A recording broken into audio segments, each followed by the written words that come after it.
The anime begins with a dark, stormy sky. At that time, an eagle flies high through the clouds, then suddenly dives down towards the ocean, where big waves are crashing. Nearby, a large ship is sailing on the rough sea. Inside the ship, a man warns others about the danger outside and asks someone to bring the crown prince back. Soon after, the men search the ship, calling out for the crown prince, but they can't find him anywhere. Up on the deck, the ship's crew sees a big, swirling whirlpool forming ahead. They shout in fear and quickly try to adjust the sails. But the wind is too strong, and some of the crew get thrown into the stormy sea. Inside the ship, a wise man named Zheng goes to the emperor and asks for permission to stop the storm. The emperor agrees, so Zheng heads to the end of the ship, where the waves are crashing wildly. At that time, the crown prince, Jianwen, watches Zheng and calls him teacher because he's amazed by how powerful and wise Zheng is. Shortly after, Zheng opens a special scroll, reads it, and then throws it into the sea. The scroll stretches out in the air, glowing, and then disappears into the storm.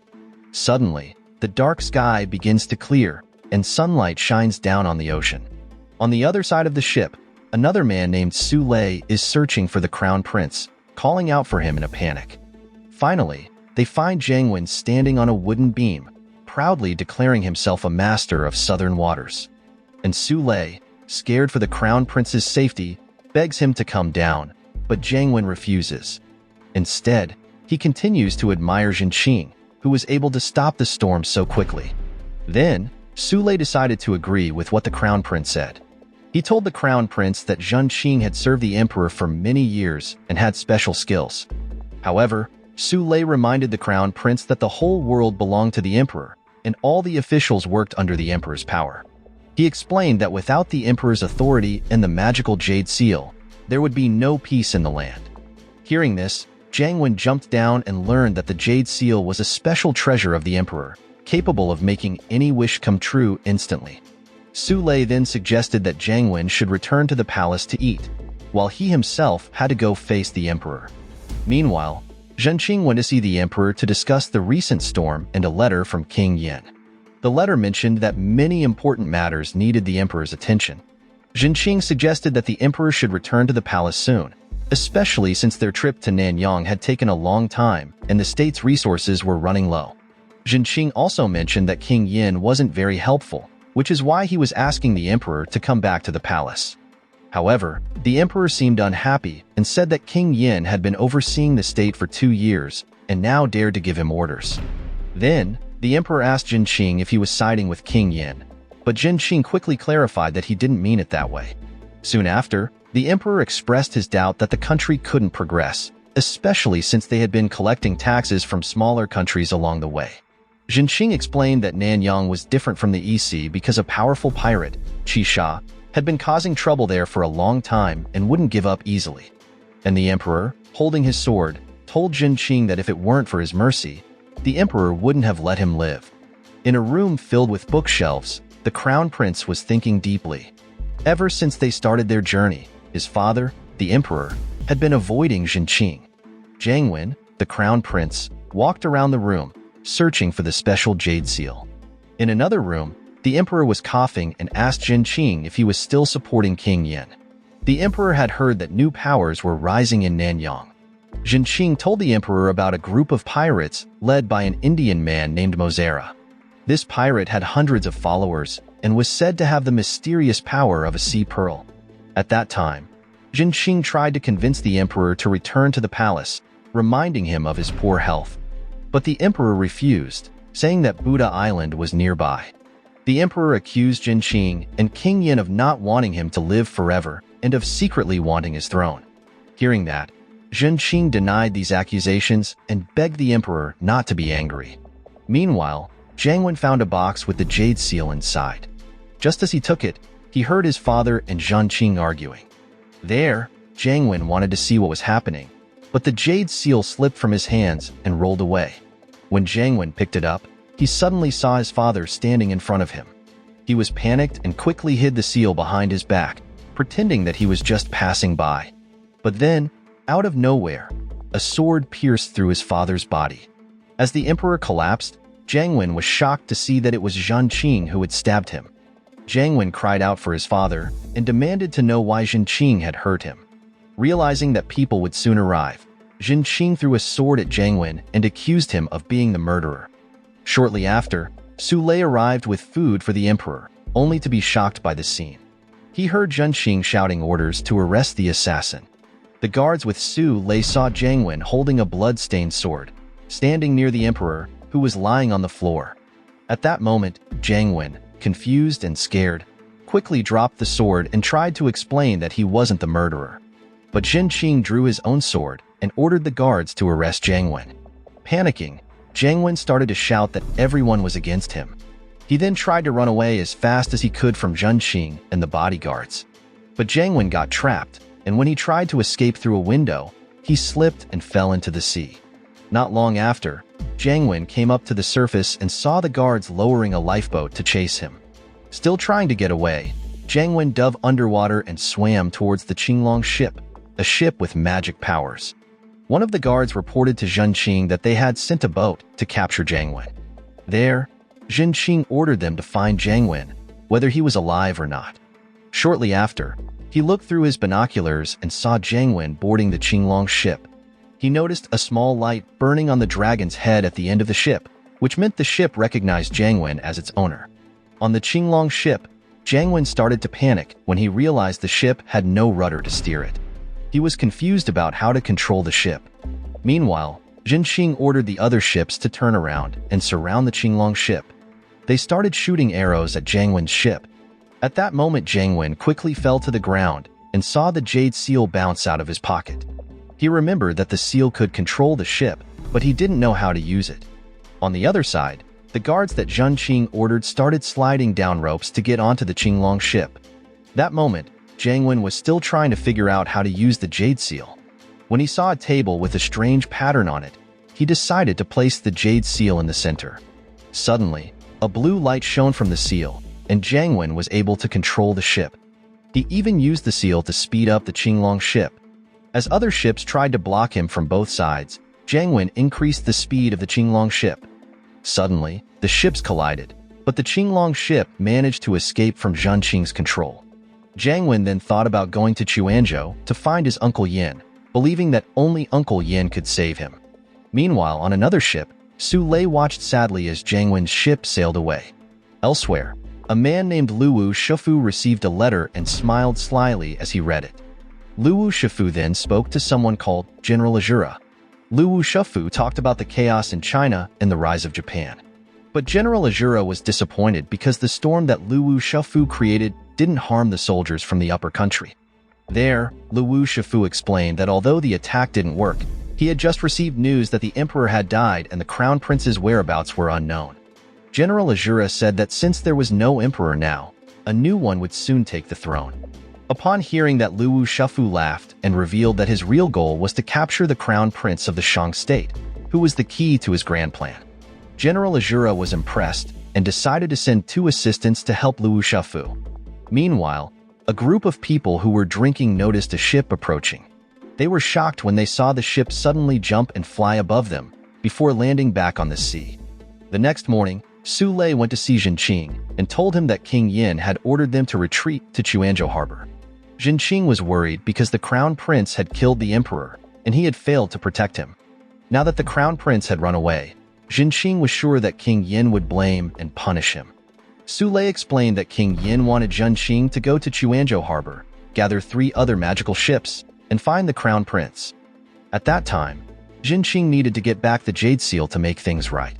Su Lei then gave him a sword as a gift from King Yan. After looking at the sword, Zheng Qing ordered the crew to head for Quanzhou. Out in the ocean, a man named Tengu Si was praying, hoping to become a Mongolian water expert.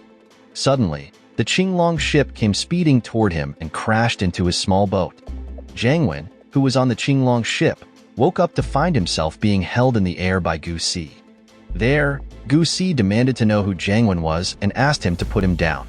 But Gu Si refused to let go and demanded payment for his destroyed boat. He even threatened to throw Jianwen into cow dung if he didn't listen. Upon hearing that, Jianwen promised to pay him back, so Gu Si threw him to the ground. Gu Si was angry because he had saved money for a year to buy his boat from Quanzhou, and now it was destroyed. Jianwen promised again to pay him back, but asked Gu Si to take him to the Quanzhou court first. Gu Si agreed but warned Jianwen that he would tear him apart if he didn't keep his promise. So, they started their journey on foot to Quanzhou. When they arrived, Jianwen asked Gu Si to untie his hands, but Gu Si refused because he hadn't been paid yet. But there, Jianwen assured him that once they reached the Quanzhou court, he would definitely pay. Gu Si, annoyed by all the talking, decided to hold on to Jianwen to keep him quiet. Meanwhile, a man dressed like a ninja, wearing a mask, reported to Luwu Shifu's two assistants that the Crown Prince of Shang had entered the city with a Mongolian man. The two assistants discussed how quickly the Qinglong ship had arrived in the city and learned that the Shangguan kingdom had issued an arrest order because the Crown Prince was accused of killing the emperor to take over the throne. The two assistants agreed to take action. The one in the red mask said they would meet in the forest south of the city after capturing the Crown Prince. The masked assistant also emphasized that they needed to capture the Crown Prince alive. Meanwhile, Gu Si and Jianwen were surrounded by several bodyguards. General Wu Zhan uncut the ropes that were tying up Jianwen. There, Zhening scolded Gu Si for being disrespectful to the Crown Prince. Gu Si was shocked to realize that the man he had brought along and whose ship he had destroyed was actually the Crown Prince. Soon after, Zhening knelt to show respect to Jianwen and apologized for arriving late. Zhening said they would take Jianwen to the Quanzhou court first, before dealing with Gu Si. Then, Jianwen quickly explained that Zhening had misunderstood and that Gu Si had no bad intentions. He also mentioned that he owed Gu Si for what had happened. As they continued their journey to Quanzhou court, Gu Si remarked that it made sense that Jianwen could control the ship since he was the Crown Prince. Shortly after, Jianwen asked Zhening who he worked for, and Zhening replied that he was under King Yan. Jianwen was relieved to hear that Zhan Ying was loyal to his uncle. Jianwen then asked if there had been any strange activities in the palace.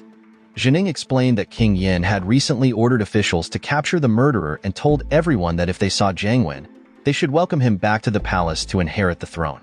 Suddenly, Jianwen stopped and said he needed to visit a shop first to buy a boat for Gu Si.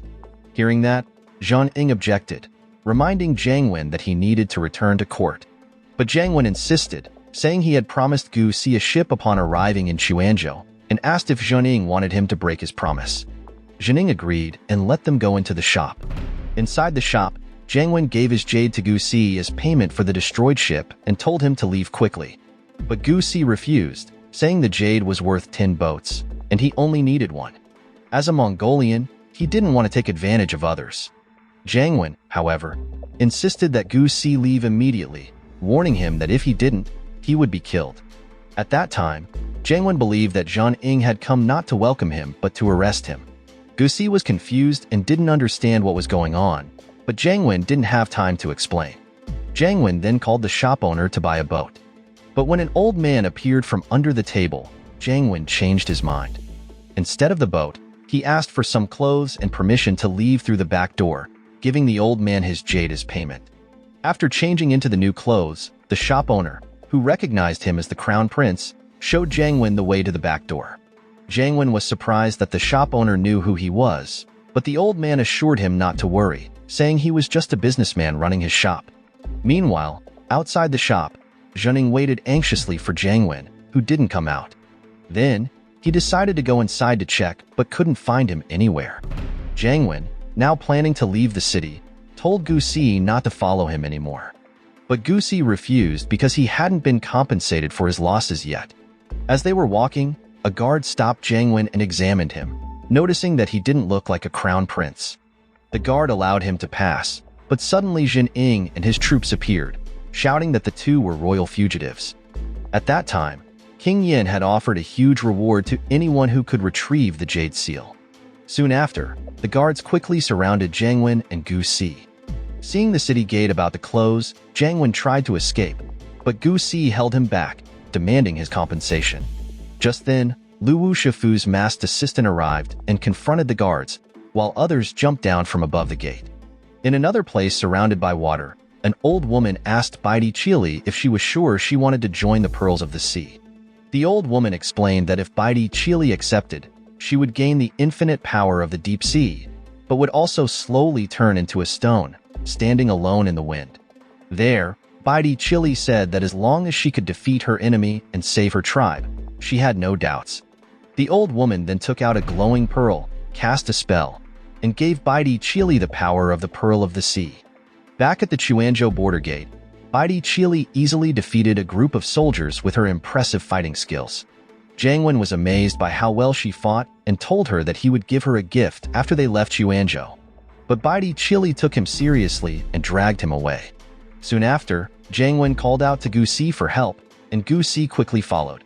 Meanwhile, Luwu Shifu's assistant, who was wearing a red mask, set off a smoke bomb and escaped to the roof.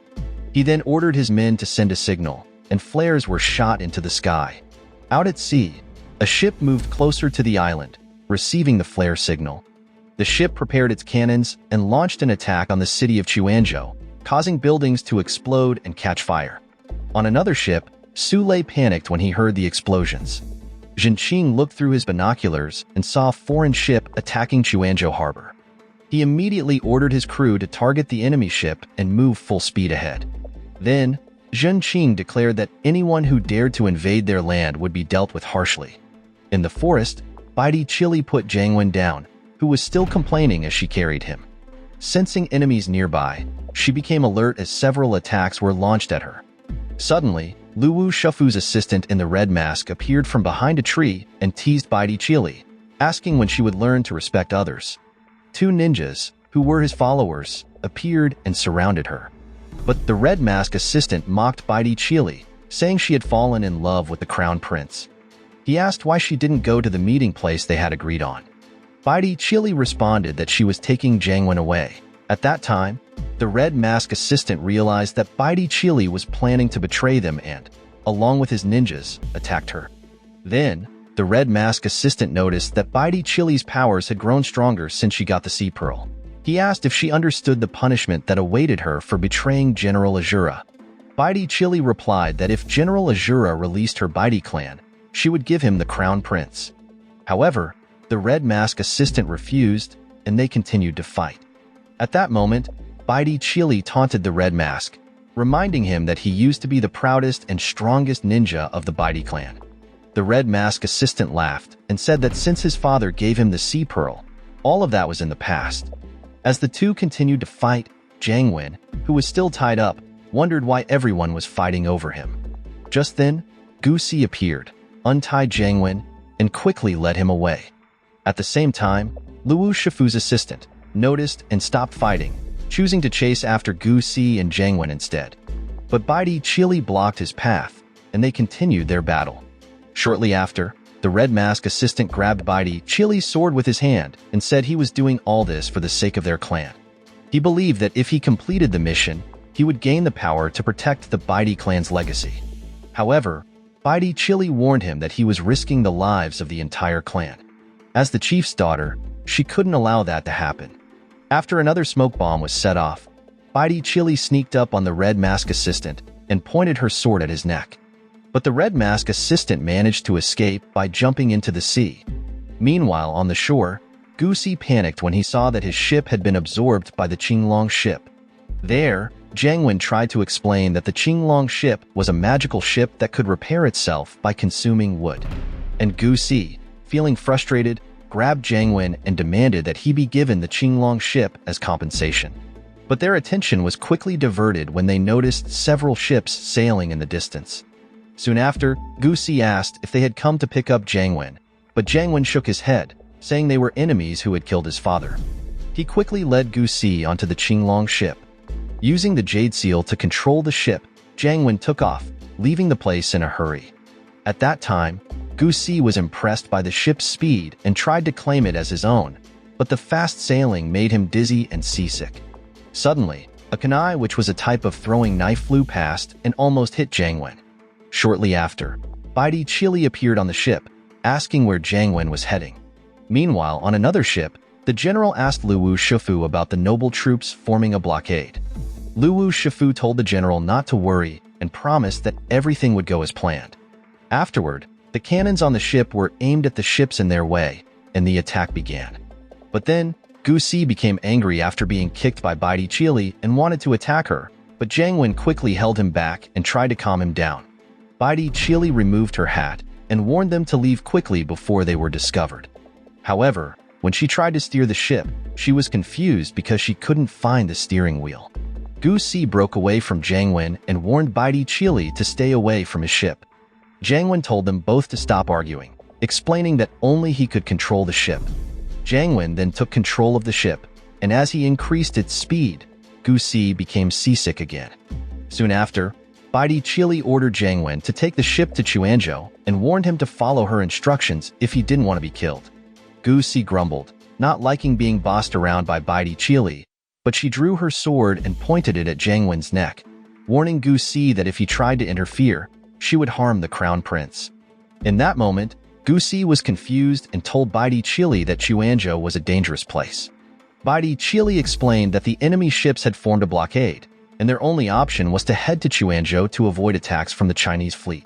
She assured them that she understood how the ship worked and knew how to dodge the cannon attacks. There, Baidi Qili promised that if they followed her instructions, they would all be safe. On another ship, the general received news that the Shang state's ships had formed a defensive formation. He considered ordering a retreat, but Luwu Shifu asked him to wait a little longer, saying that their prey would soon fall into their trap. The general agreed to wait, trusting that Luwu Shifu would not disappoint him. Luwu Shifu reassured him, saying that he already knew where the Qinglong ship was. Back on the Qinglong ship, Baidi Qili noticed another ship getting closer and realized that the enemy had found them. As attacks started coming their way, Baidi Qili quickly gave instructions to Jianwen on how to dodge them. They managed to avoid all the attacks, but suddenly, a smoke bomb was launched from the sea and landed on their ship. At that time, Jianwen and Gu Si tried to see through the thick smoke and saw a large ship beside them. There, Luwu Shifu and his troops were standing on the ship, looking pleased that their plan was working. On another ship, a crew member informed Jin Qing about a mysterious ship approaching the enemy. Believing it to be the Qinglong ship, a crew member asked Jin Qing what they should do. Then, Jin Qing ordered his crew to attack the enemy warships and protect the Qinglong ship. Back on the Qinglong ship, when Luwu Shifu's troops came down to capture Jianwen, an attack from Zhan Qing's ship hit them. That moment, Baidi Qili urged Jianwen to take the Qinglong ship away as quickly as possible. Jianwen then took control and commanded the ship to move at full speed. On another ship, Su Lei approached Jin Qing. Remembering King Yan's orders, Su Lei asked Jin Qing not to harm Jianwen and to capture him alive. Jin Qing warned Su Lei to stop talking and mentioned that the Qinglong ship had been damaged, so he was confident that Jianwen wouldn't get far. Meanwhile, several ships surrounded Luwu Shifu's ship and started firing continuously. General Azura, who was on board, demanded that Luwu Shifu take action. Luwu Shifu then used his powers, causing the ship to suddenly disappear into thin air. On the Qinglong ship, Baidi Qili drew her sword and pointed it at Jianwen. She told him that if he cooperated with her, she would promise to protect him. But Jianwen, feeling like a fugitive, said he didn't care if Baidi Qili wanted to kill him. Just then, a large ship suddenly emerged from the water, right in front of the Qinglong ship. Meanwhile, Jin Qing's ship had docked at Quanzhou port. Jin Qing looked at the flames still burning from the attack that Luwu Shifu's ship had launched earlier. Jin Ying reported to Zhen Qing, believing that the attack was connected to the crown prince. Soon after, Zhan Ying offered to sail with Jin Qing, saying he was familiar with the sea in the area and was confident they could catch the crown prince. But Jin Qing told Jin Ying not to worry because he had his own plan. Jin Qing believed that King Yan would prioritize the safety of the people and the city of Quanzhou. He then ordered Jin Ying to take care of the injured soldiers and civilians and to repair Quanzhou's defenses right away. Meanwhile, Jianwen woke up in a dark, smelly room. He looked around but couldn't figure out where he was. He woke up Gu Si, who also covered his nose because of the strong odor. Gu Si guessed that they were in a giant ship's cabin and tried to find Baidi Qili, who was nowhere to be seen. Suddenly, two men appeared above them, laughing. But then they were pushed down, and Baidi Qili appeared above. She threw down a rope and helped Gu Si and Jianwen climb out. Baidi Qili explained that she had explored the area and suspected they were on an Indian pirate ship. Knowing that Jianwen was familiar with ship structures, Baidi Qili asked him to lead the way. On another ship, General Azura was punishing Luwu Shifu's assistant, who wore a red mask and was called Paluo. Shortly after, General Azura asked if Paluo also planned to betray him. He reminded Paluo that the fate of the Baidi clan was still in his hands. Suddenly, Paluo knelt down and swore to use his entire life to serve General Azura. He begged for one more chance to prove his loyalty. At that time, Luwu Shifu believed that Lua had no bad intentions and was very different from his father, Bai Ji Chul, who was known for being reckless. Since Lua was close to Baidi Chili and knew her weaknesses, Luwu Shifu was confident that Lua could bring both Baidi Chili and the Crown Prince to General Azura. Finally, General Azura agreed to give Lua one more chance, but warned him not to fail.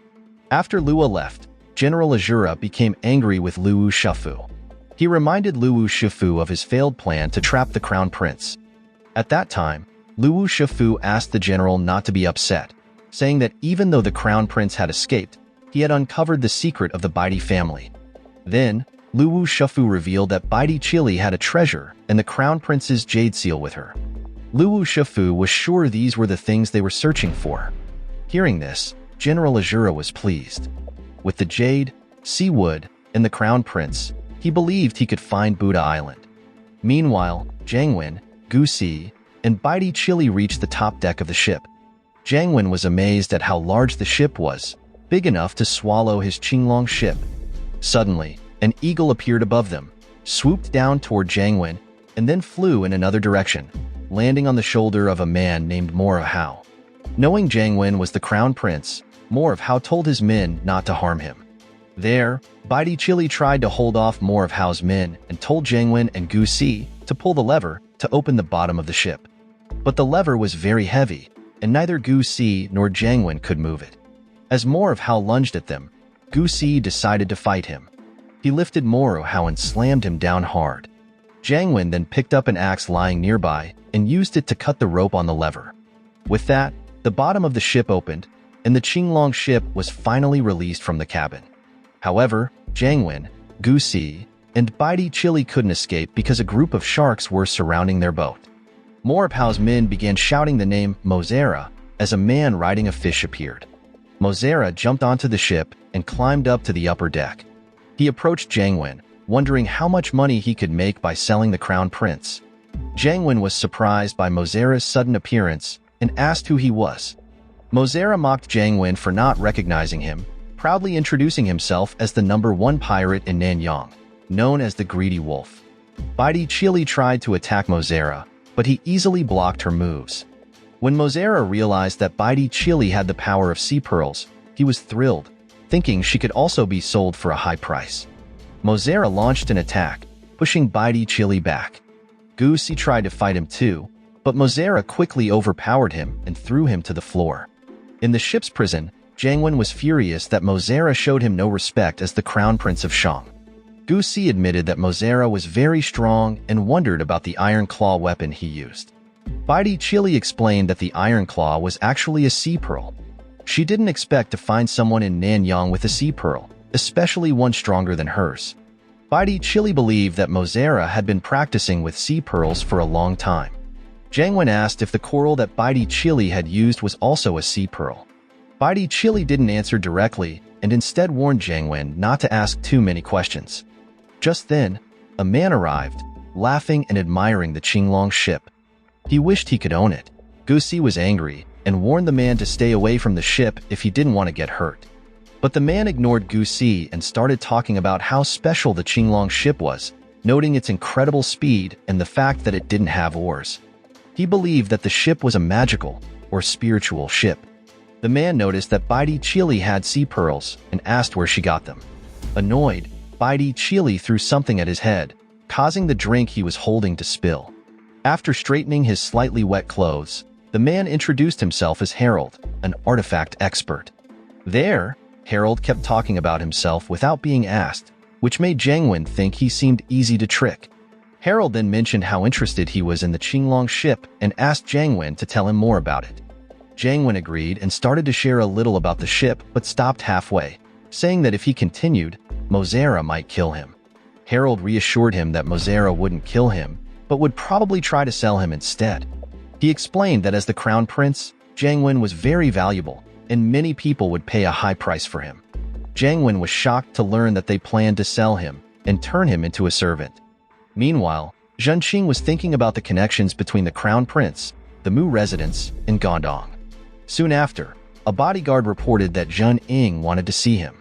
After being allowed in, Zhen Ying told Zhenqing that his investigation revealed that the general attacking Quanzhou was actually a Japanese rebel. Zhenqing suspected that the general wanted to use the crown prince to start a new kingdom, but he also wondered if there might be other motives.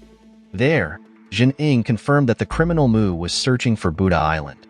He had heard rumors that the deaths of the crown prince and the emperor were connected to the island. Zhenqing mentioned that Buddha Island was said to grant eternal life and asked if Zhenning believed in those stories. Zhenning didn't believe it and was told to ignore the rumors. Zhenqing then ordered him to focus on capturing the crown prince, promising to reward him greatly and raise his rank if he succeeded. In prison, Jianwen shouted in desperation, not wanting to be made a slave, and begged to be killed instead. Soon after, some people came and took Gu Si away. Jianwen was worried and asked Gu Si to come back safely. At that time, Gu Si, turning his head briefly, told Jianwen not to worry and said that Mongolian heroes were protected by immortal gods. On the ship's deck, Gu Si fought with Mozera and had already completed 10 rounds. Even though he was bruised and battered, he refused to give up, insisting that he would never become one of Mozera's followers. Even after a punch to the stomach, Gu Si remained standing. Mozera then grabbed him, intending to throw Gu Si into the sea to be eaten by sharks. In Quanzhou, Sule rushed to meet Zhenqing.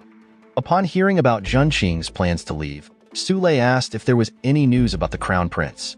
Zhenqing said he had received word that the crown prince had been kidnapped and taken to the black market on Shang Island. Sule was shocked and hoped the crown prince wouldn't fall into the hands of evil pirates. There, Sule pleaded with Zhenqing to rescue the crown prince. And Zhen Ying, who was also there, offered to go with Zhenqing, confident that they would succeed in capturing the crown prince this time. But Sule, suspecting that Zhenning might not want to bring the crown prince back alive, begged Zhenqing not to allow it. Unfortunately, Zhenqing agreed to let Zhenning accompany him. Back on the boat, Mozera dangled Gu Si over the sharks, ready to drop him. But Gu Si grabbed Mozera's hand and pulled him down too. Fortunately, Mozera managed to grab onto part of the ship, preventing both of them from becoming shark food. In prison, Jianwen was relieved to see Gu Si return safely. Harold, curious, wondered who was stronger, Gu Si or Mozera. An Indian man nearby doubted that Gu Si would last more than a day. The next day, Mozera and Gu Si dueled again. Mozera tried to convince Gu Si to kill the crown prince and join him, but Gu Si refused, declaring his hatred for pirates. After the duel, Gu Si was thrown back into prison. People started betting that Gu Si wouldn't survive more than 10 days. Each day, the fights continued, and every time Gu Si returned to prison, he was more beaten and bruised. Jianwen would take care of him, helping him recover. Several days passed, and Baidi Chili informed Jianwen that in 2 days they would arrive at the Sha Island black market. Jianwen was worried, thinking the plan was too dangerous for Gu Si. However, Baidi Chili assured him that Gu Si could help them escape. Meanwhile, Harold confidently told the guards that in the upcoming fight, Gu Si would defeat Mozera. As the guards went up to the deck to watch, Harold secretly took the key and freed Jianwen and Baidi Chili. At that time, the two tried to escape, but they were caught by Eagle More of Hao. At that time, More of Hao tied up Jianwen and Baidi Chili and brought them to the ship where Gu Si was fighting Mozera. More of Hao then told them that he planned to steal a boat and escape. Gu Si, feeling betrayed, asked if Jianwen and Baidi Chili were really going to leave without him. Baidi Chili replied that it was better to escape than to die together. Mozera laughed at Gu Si for being so loyal to the crown prince, only to be betrayed. Shortly after, Mozera offered Gu Si one last chance to join him, saying they could be like brothers. Gu Si accepted a drink from Mozera and declared that from that day on, he would be a pirate. The other pirates cheered with excitement. Jianwen tried to explain, but More of Hao quickly dismissed him. A short while later, Mozera's group arrived at the Sha Island black market. Jianwen and Baidi Chili were tied up, ready to be sold at an auction later that afternoon. Gu Si stayed behind on the ship, leaning against the edge as More of Hao watched him. Meanwhile, Harold threw a poisonous smoke bomb at Mozera's men and then sneaked into one of the tents, where he opened a chest full of weapons. Not long after, one of Mozera's men ran into another tent, shouting that someone had messed with their belongings. Mozera was shocked and wondered who would dare do such a thing.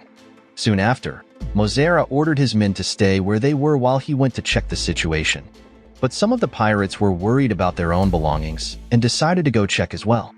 This left only one guard to watch over Jianwen and Baidi Chili. The guard drew his sword, trying to intimidate them into staying put and not attempting to escape. Shortly after, Mozera arrived at the scene of the fire and noticed a strong smell of anesthesia in the air. He quickly ordered his men to pour water to clear the area. Meanwhile, Harold sneaked into the tent where Jianwen and Baidi Chili were being held captive. Harold knocked out the guard and freed them both. He also gave Baidi Chili a special dongfang knife and handed Jianwen a rifle. Harold reminded them of their agreement that if he helped them escape, Jianwen would take him along with them. Hearing that, Jianwen agreed and told Harold to come with them. After the three of them slipped away, Mozera returned to the tent and discovered that Jianwen and Baidi Chili were gone, and his men were tied up. Mozera was frustrated, realizing he had underestimated the crown prince. Suddenly, another one of his men rushed in, panicking, and told him that something bad was happening offshore. When Mozera went to check, he saw the Shangguan royal fleet approaching Sha Island. Using binoculars, Mozera spotted Jianwen and Baidi Chili running towards the beach and immediately ordered his men to capture them. Baidi Chili fought off Mozera's men who tried to stop her. Before jumping into the boat with Harold and Jianwen, Mozera wondered why the crown prince had betrayed him. Harold explained that while Mozera was the best, Harold had to leave to finish his encyclopedia of treasures. Mozera then remembered that the Qinglong ship was still inside his larger ship and thought Jianwen couldn't get far. But Gu Si had tricked Mozera and had already defeated all of Mozera's men on the ship. Angered, Mozera used his powers to summon sharks. Soon after, Baidi Chili jumped into action, defeating 3 sharks that were chasing them. However, their escape faced another challenge when Jianwen saw the Shangguan royal fleet blocking their path from a distance. With no other choice, Jianwen changed the plan. He, Baidi Chili, and Harold returned to Mozera's ship and surrendered. Jianwen explained the strength of the Shangguan royal army and suggested that Mozera couldn't win without working together. But Mozera refused and ordered his men to lock up Jianwen and the others. Suddenly, a cannon fired and hit the side of the ship, causing damage. At that time, Jianwen tried to convince Mozera one more time to work together, telling him that the enemy they were facing, Zhenqing, had been his teacher for 10 years and he knew his weaknesses. Mozera decided to send some of his men in small boats to approach the Shangguan royal fleet, intending to hand over the crown prince. However, Zhenqing advised Zhenqing not to negotiate with the pirates and to finish them off instead. Sule objected, worried that a fight might harm the crown prince. Zhenqing finally agreed to negotiate, planning to attack the pirates once they secured the crown prince. That night, several small boats sent by Mozera approached the Shangguan royal fleet. And Jianwen, who was on one of the boats, detonated ammunition hidden in a drum and jumped into the water. The other boats exploded too, destroying several of the Shangguan royal ships. Baidi Chili and Gu Si slid on a shark controlled by Mozera. While Baidi Chili pulled Jianwen from the water, Gu Si fought off the enemies around them. Shortly after, Baidi Chili and Jianwen were brought back to Mozera's ship. Harold ran over and saw that Baidi Chili was injured. But soon after, another cannon was fired at them. Jianwen advised Mozera to take the ship to the sand island and hide among the reefs. Zhenqing received a report about the reef and learned that 2 of their ships had been destroyed. He then ordered the front ships to retreat and fire long-range cannons at Sha Island. On the ship, Jianwen froze when he saw cannons hitting Sha Island, destroying the place and hurting innocent people. Jianwen begged Mozera to get closer to the island and help save the people, but Mozera refused. At that time, Jianwen felt guilty watching Sha Island burn from a distance. Baidi Chili told him that if this pain was hurting him, he should forget about revenge.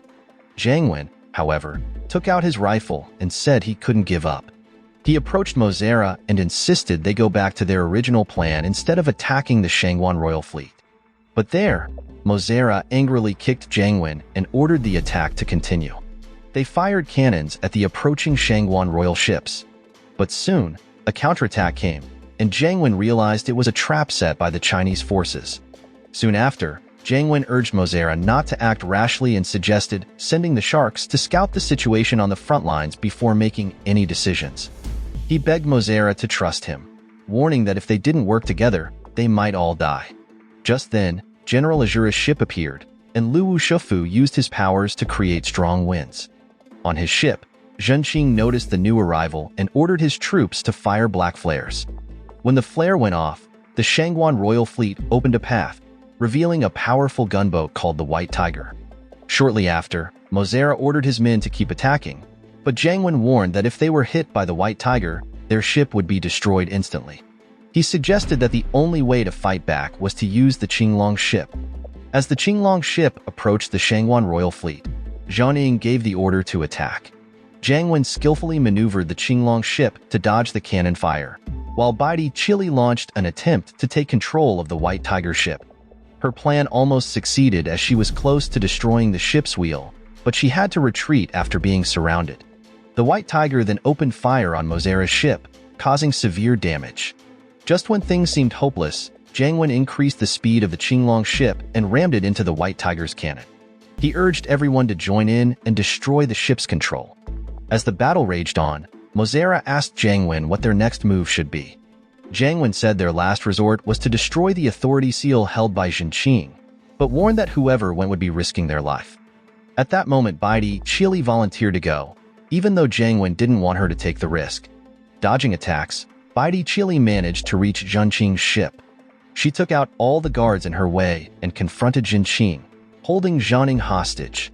Baidi Chili then threatened to kill Zhang Ying unless Zheng Qing handed over the authority seal. Zheng Qing told Baidi Chili that if Zhang Ying was killed, he would see it as a sign of her loyalty to the country. Then, Zheng Qing threw a punch at Baidi Chili, but she used Zhang Ying as a shield. At that time, Baidi Chili managed to attack Zheng Qing and grab the plaque, but Zheng Qing hit her, causing her to fall into the sea along with the plaque. Soon after, Mozera ordered his men to stop attacking and informed them that the main troops from Shanghai had arrived. He asked Mora how to take the others back to their ship while he stayed behind to guard. But there, Mozera's men didn't want to leave, insisting they should fight and die together. Morapao convinced them to follow Mozera's orders, and before leaving, he asked Mozera to be careful. Mozera promised he would return safely. When Zheng Qing appeared, Jianwen stepped forward, pointing a gun at him. Zheng Qing tried to persuade Jianwen to come back, but Jianwen said that after Zheng Qing killed his father, he had no home to return to. Zheng Qing challenged Jianwen to shoot him if he really wanted to, but when Jianwen pulled the trigger, he aimed the gun upwards instead. Shortly after, Zheng Qing approached Jianwen again, asking him to come back. Jianwen was almost convinced, but Mozera quickly grabbed him and threw him onto the Qinglong ship. Gu Si caught Jianwen, and when Jianwen wanted to return to help Mozera, Gu Si held him back, knowing it was dangerous. With a heavy heart, Jianwen took the ship away while Mozera stayed behind to fight Zheng Qing. The fight between Mozera and Zheng Qing was intense, with both sides seeming equal at first. However, Mozera began to struggle when he tried to scratch Zheng Qing but was hit by a sword instead. Zheng Qing then prepared to fire a cannon at Mozera's ship, but Mozera, despite being badly injured, refused to give up. He fought off Zheng Qing's bodyguards and managed to stop the cannon attack, saving his ship. Back on the Qinglong ship, Jianwen thought about what had happened and regretted not having the courage to shoot Zheng Qing when they faced each other. Then, Jianwen heard a voice calling for help from the sea, and it was Harold. After pulling Harold aboard, he told them that Mozera had been captured, but Capricorno's ship had escaped safely. There, Harold showed them Baidi Chili's armor, which they found floating in the water, with a coral piece hanging from it. They suspected that Baidi Chili had been captured by the mermaid tribe and was now on the Axia ship. Harold then opened his encyclopedia and explained that the Axia ship was owned by a frightening demon woman named Qi Sha. Realizing that Baidi Chili might be in danger and feeling a debt of gratitude toward her, Jianwen decided that their next mission would be to rescue her. The anime will be continued. The moral lesson from this anime is sometimes, trusting a pirate is like asking a shark for a hug. It's not a good idea. And if you ever end up on a magical ship with weird sea creatures, Maybe just play it safe and avoid trouble.